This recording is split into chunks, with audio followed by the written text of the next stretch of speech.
Hello. ഈ പിന്നെ മലൈക്കോട്ട് വാലിബൻ എന്ന പുതിയ മലയാളം മൂവി. ആം, ഈ മൂവി ഭയങ്കര ഹൈപ്പോടുകൂടിയാണ് വന്നത്. പക്ഷേ കണ്ടമാനം ഡീഗ്രേഡിങ് സോഷ്യൽ മീഡിയയിൽ നടക്കുന്നുണ്ട്. അത് കുറേ അതിനെ കട്ടയ്ക്ക് സപ്പോർട്ട് ചെയ്യുന്ന കുറേ ആൾക്കാരും അതിനെ കട്ടയ്ക്ക് എതിർക്കുന്ന ഒരു അഭിഭാവവും, അങ്ങനെയാണ് ഇപ്പോഴത്തെ ഒരു പോക്ക്. നമ്മളെന്തായാലും പോയി കണ്ടു. എന്താണ് മൂവിയെ പറ്റിയുള്ള ഒരു അഭിപ്രായം? സത്യത്തിൽ എനിക്ക് ആ മൂവി ഇഷ്ടപ്പെട്ടു. ഇപ്പോൾ ഒന്നല്ലേ ഒരു പ്രാവശ്യം കൂടെ കാണുന്നതിൽ എനിക്കത് വലിയ കുഴപ്പമായിട്ട് തോന്നിയിട്ടില്ല. പിന്നെ ഇതിനകത്ത് ഒരു കുറവായിട്ട് എനിക്ക് ഫീൽ ചെയ്തത് എന്താണെന്ന് ചോദിച്ചാൽ, നമുക്ക് അതിനകത്ത് കുറേ രണ്ട് മൂന്നിടത്ത് കുറേ ലാഗിങ് ആയിട്ട് എനിക്ക് ഫീൽ ചെയ്തിട്ടുണ്ട്. അത് ഒഴിച്ചാൽ മൊത്തത്തിൽ ഈ മൂവി ഒരു കളർഫുള്ളായ ഒരു ബ്യൂട്ടിഫുള്ളായിട്ട് ഒരു എൻ്റർടൈൻമെൻ്റ് ആണെന്ന് ചോദിച്ചാൽ ആണെന്നും പറയാം. പക്ഷേ എല്ലാം കൊണ്ടും നല്ല ഒരു മൂവിയാണെന്നാണ് എൻ്റെ അഭിപ്രായം. എൻ്റെ അഭിപ്രായം തന്നെയാണ്. ഈ മൂവി ഞാനത് ഒരു ഇച്ചിരി വിശദീകരിച്ച് പറയാം. രണ്ട് കാര്യം പറയും. ഒന്ന്, ഈ മൂവിയെ പറ്റിയുള്ള അഭിപ്രായം. രണ്ടാമത്, ഈ മൂവി എന്തുകൊണ്ടാണ് ഇങ്ങനെ ഡീഗ്രേഡ് ചെയ്യപ്പെടുന്നത് എന്നുള്ളതിനെ പറ്റിയുള്ള എൻ്റെ ഒരു വ്യൂ. മൂവിയെ പറ്റി പറഞ്ഞു കഴിഞ്ഞാൽ, ഈ പറഞ്ഞ പോലെ overall it's A good movie. ഒരു മാസും ക്ലാസ്സും കൂടെ ചേരുന്ന ഒരു മൂവി തന്നെയാണ്. ഇറ്റ്സ് ലിജോ ജോസ് പല്ലിശ്ശേരി അല്ലെ LJPയുടെ ഒരു സിഗ്നേച്ചറുള്ള മൂവി തന്നെയാണ്. നമ്മൾ നോക്കുമ്പോൾ ഇതിൻ്റെ വിഷ്വൽസ്, അതായത് അതിൻ്റെ ഓരോ ഫ്രെയിംസും വളരെ ഗ്രാൻഡും ബ്യൂട്ടിഫുള്ളുമാണ്. ഓരോ ഫ്രെയിംസും നമ്മളൊരു പെയിൻറ്റിങ് കാണുന്നത് പോലെ നമുക്ക് ആസ്വദിക്കാൻ പറ്റും. അതിൻ്റെ BGM ഈസ് റിയലി ഗുഡ്. അതിൻ്റെ ഫൈറ്റിംഗ് സീനുകൾ, അതിൻ്റെ കോറിയോഗ്രാഫി, മിക്കവാറുമുള്ള ഭാഗങ്ങളെല്ലാം നന്നായിട്ട് ചെയ്തിട്ടുണ്ട്. ഇടയ്ക്ക് ചില ഫ്ലോസൊക്കെ ഉണ്ട്, ചില അമച്ചറിഷായിട്ടൊക്കെ തോന്നിയിട്ടുണ്ടെങ്കിൽ പോലും. പിന്നെ അഭിനയം മോഹൻലാൽ ഉൾപ്പെടെ എല്ലാ ആൾക്കാരും നന്നായിട്ട് തന്നെ ചെയ്തിട്ടുണ്ടെന്ന് പറയാം. അപ്പോൾ മോഹൻലാൽ ഇത്രയും ഒരു പ്രായത്തിൽ ഇതേപോലുള്ള ഒരു ടാക്സിങ് ആയിട്ടുള്ള ഒരു റോള്, അതായത് ശരിക്കും ഡ്യൂപ്പൊന്നും ഇല്ലാതെ ചെയ്ത പല സീനുകളും ഉണ്ട്. അത് ചെയ്യണമെങ്കിൽ അത്ര ഈസി ഒന്നുമല്ല. പിന്നെ പുള്ളി ബേസിക്കലി ഒരു റെസ്ലർ ആയതുകൊണ്ട് കുറച്ചുകൂടെ അതിന് കുറച്ചുകൂടെ നാച്ചുറാലിറ്റി ഉണ്ടെന്നുള്ളതാണ് സത്യം. അപ്പം അങ്ങനെ ടോട്ടലി ടെക്നിക്കലായിട്ടും ഒക്കെ ഇതാണ്. പിന്നെ ഈ മൂവി നമ്മൾ എക്സ്പെക്റ്റ് ചെയ്യുമ്പം ഇതൊരു ഭയങ്കര കഥ പറയാനുള്ളൊരു മൂവിയൊന്നുമല്ല. ഇത് ആ മൂവിക്കകത്ത് മൂവി തുടങ്ങുമ്പോൾ തന്നെ അതൊരു കഥ പറയാൻ, ഒരു മുത്തശ്ശിക്കഥ പറയാൻ ആവശ്യപ്പെടുന്ന അനുസരിച്ചിട്ട് പറയുന്ന ഒരു കഥയായിട്ടാണ്. ഒരു അമർ ചിത്ര കഥ അപ്പോൾ ഒരു ഫാൻറ്റസി മൂവിയാണ്. അപ്പോൾ ആ മൂവിക്ക് ഒരു റിയലിസ്റ്റിക് മൂവിയും അല്ല. ഇത് റിയലിസ്റ്റിക് മൂവിയിൽ നിന്ന് എക്സ്പെക്ട് ചെയ്യുന്ന ഒന്നും ചെയ്ത്. അപ്പം ഇങ്ങനെയുള്ളൊരു കഥ, ഇതൊരു കാലമോ ദേശമോ ഇല്ലാതെ ഏത് സ്ഥലത്താണ്, ഏത് ദേശത്ത്, ഏത് കാലഘട്ടത്തിലാണ് ഇത് നടന്നതെന്നൊന്നും ഇതിലില്ല. അതുകൊണ്ട് ഭാഷകൾ പോലും ഒരു പ്യൂറായിട്ടുള്ള ഭാഷയല്ല, എന്തൊക്കെ മിക്സ് ചെയ്ത, അതായത് മലയാളം തമിഴും പറ്റുള്ള മിക്സ് ചെയ്ത ഒരു ഡയലക്റ്റ് പോലെയാണ് നമുക്ക് തോന്നുന്നത്. അപ്പം അതിനകത്ത് ഇതൊരു നാടകീയമായ ഒരു മൂവിയാണ്, ഒരു ഫാൻറ്റസിയാണ്. അപ്പം അതുകൊണ്ട് തന്നെ പല സംഭാഷണങ്ങളും പല സീനുകളും നാടകീയമായിട്ട് തോന്നും. അങ്ങനെയാണ് അത് മേക്ക് ചെയ്തത്. അതൊരു ഫ്ലോ ആയിട്ടല്ല, അത് ഡെലിബറേറ്റ് ആയിട്ട് ചെയ്തതാണെന്ന് തന്നെയാണ് ഞാൻ വിശ്വസിക്കുന്നത്. അപ്പം അങ്ങനെ പോവുകയാണെങ്കിൽ overall it's A good movie. ഒരു മറ്റ് നാട്ടുകാരുടെ മുമ്പിൽ ഷോക്കേസ് ചെയ്യാൻ പറ്റിയുള്ള ഒരു ക്ലാസ് പ്ലസ് മാസ് മൂവിയാണ്. പിന്നെ ലാഗിൻ്റെ കാര്യത്തിൽ ഒരു സത്യമാണ്. 2 മണിക്കൂർ 35 മിനിറ്റ് ദൈർഘ്യം, ഒരു 10-15-20 മിനിറ്റ് വേണമെങ്കിൽ കുറച്ചിരുന്നെങ്കിൽ അത് കുറച്ചുകൂടെ എൻഗേജിങ് ആവും, കുറച്ചുകൂടെ ഇൻട്രസ്റ്റിംഗ് ആയതിനും ലാഗ് കുറയ്ക്കാമെന്ന് തോന്നും. പക്ഷെ അതിന് വേറൊരു വശം കൂടി ഇതിനകത്തുണ്ട്. ഇപ്പം ഇതൊരു നമ്മൾ പറഞ്ഞ പോലെ ഒരു ഫാൻറ്റസി അമർചിത്ര കഥ, ഒരു കൊച്ചു കഥയല്ല, ഒരു ഫാൻറ്റസി കഥ. അപ്പോൾ അത് പറയുമ്പോൾ അതിനൊരു നാച്ചുറൽ ഫീലിംഗ്, അതായത് ആ കഥയുമായിട്ട് അത് പോകാൻ വേണ്ടി ആയിരിക്കാം ഈ നാടോടി നൃത്തങ്ങൾ, അങ്ങനെയുള്ള ചില സംഭാഷണങ്ങളും ഒക്കെ അതിനകത്ത് കാണിച്ചത്, ആ ഒരു ഫ്ലോ കിട്ടാൻ വേണ്ടി. അപ്പം അതായിരിക്കും നമുക്ക് ലാഗായിട്ട് തോന്നി. ചിലപ്പം ആ സീനുകൾ ഇല്ലായിരുന്നെങ്കിൽ ഇതൊരു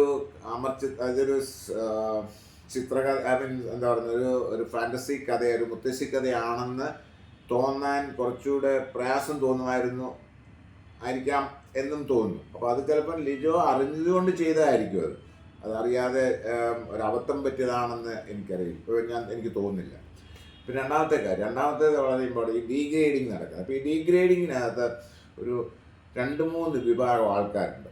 അപ്പോൾ ആദ്യമായിട്ടുള്ളൊരു വിഭാഗം ഈ മോഹൻലാൽ എന്ന് പറയുന്ന നടനെ കുറേ നാളായിട്ട് ടാർഗറ്റ് ചെയ്യുന്ന ഒരു വിഭാഗമുണ്ട്. അപ്പോൾ അവർ ഈ മോഹൻലാലിൻ്റെ പടങ്ങളൊക്കെ ഇറങ്ങുന്നതിന് മുമ്പ് തന്നെ, അത് കാണുന്നത് പോട്ടെ, ഇറങ്ങുന്നതിന് മുമ്പ് തന്നെ ഇവർ ഡീഗ്രേഡ് ചെയ്യാനുള്ള കണ്ടന്റുകളൊക്കെ ഉണ്ടാക്കി റെഡിയാക്കി വെച്ചിരിക്കുകയാണ്. പടം ഫസ്റ്റ് ഷോ കഴിയുന്നതിന് മുമ്പ് തന്നെ അവർ സോഷ്യൽ മീഡിയയിൽ പോകും, ഭയങ്കര ക്രിറ്റിസിസം, ഭയങ്കര വലിച്ചു കയറിയുള്ള ഇത് ചെയ്തിട്ട് ഡീഗ്രേഡ് ചെയ്യുക. ആരെങ്കിലും കാണണമെന്ന് ആഗ്രഹിക്കുന്ന ആൾക്കാരെ ഒരു തരത്തിലും തിയേറ്ററിലോട്ട് വിടരുത് എന്നുള്ള രീതിയിലാണ് അവർ ഡീഗ്രേഡ് ചെയ്യുന്നത്.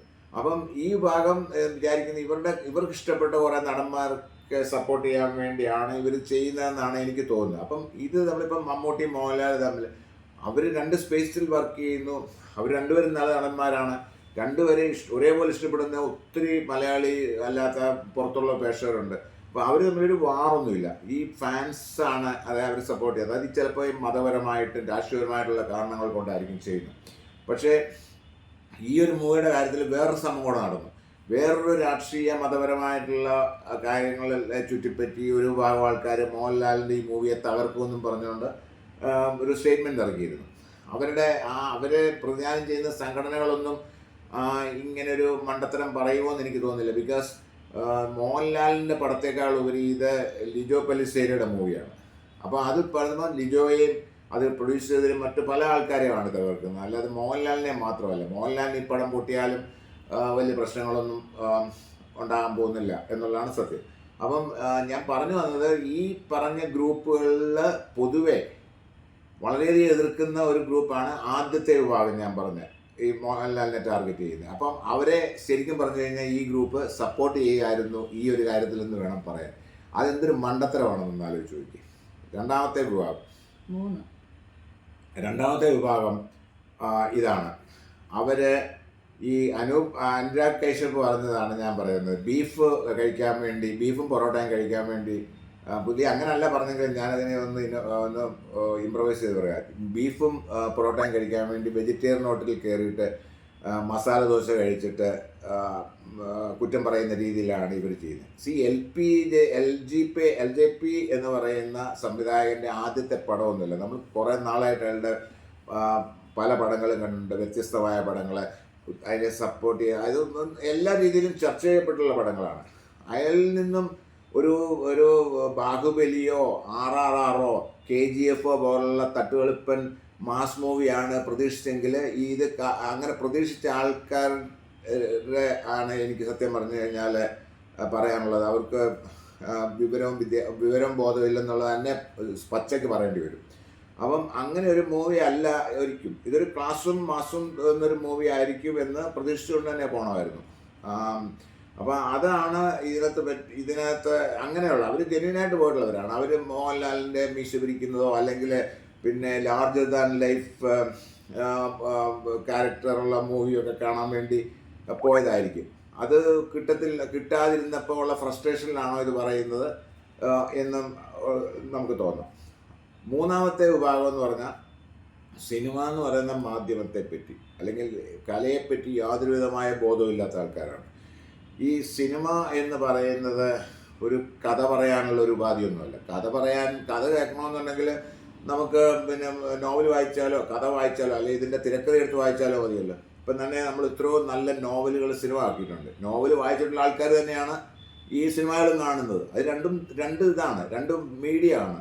അപ്പം അതിന് ദൃശ്യാവിഷ്കരണമാണ്. അത് എൻജോയ് ചെയ്യുന്നതും വായിക്കുമ്പോൾ എൻജോയ് ചെയ്യുന്നതും 2 തലത്തിലാണ് നോക്കേണ്ടത്. അപ്പം ഞാൻ പറഞ്ഞതെന്ന് വെച്ചാൽ, ഇപ്പം ഫോർ എക്സാമ്പിൾ നമ്മൾ ഈ കോമഡി കാണാൻ വേണ്ടി കോമഡി ഷോ ആണെന്ന് വിചാരിച്ചിട്ട് കഥകളി കാണാൻ പോവുക, അല്ലെങ്കിൽ റാപ്പ് മ്യൂസിക്കോ പോപ്പ് മ്യൂസിക് ആണെന്ന് വെച്ചിട്ട് ക്ലാസിക്കൽ മ്യൂസിക് കാണാൻ പോവുക.